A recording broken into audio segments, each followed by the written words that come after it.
Pinalaga ng Department of National Defense ang panggigipit ng China sa eroplano ng Bureau of Fisheries and Aquatic Resources o BFAR sa Bajo de Masinloc.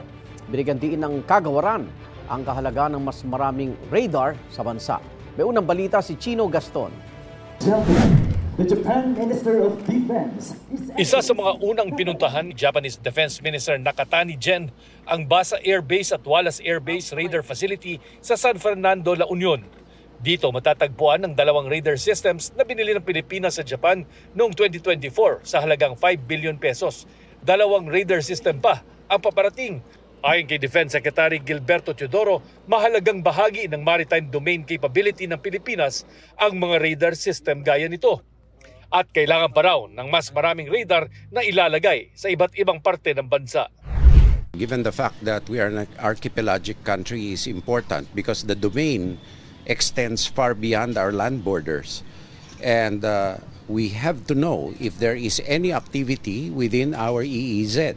It is extremely important, not only with the capabilities that radars provided by Japan and some purchased by our government, but also our other domain awareness capabilities. Magpupulong sina Minister Nakatani at Secretary Teodoro para pag-usapan ang iba pang aspeto ng defense relations ng Pilipinas at Japan. Ito'y habang nakabimbim pa ang pagratipika ng Japanese government ng Reciprocal Access Agreement, ang kasunduan para sa pagsasanay at pagtutulungan ng mga tropa ng Pilipinas at Japan gaya ng Visiting Forces Agreement ng Pilipinas at Amerika.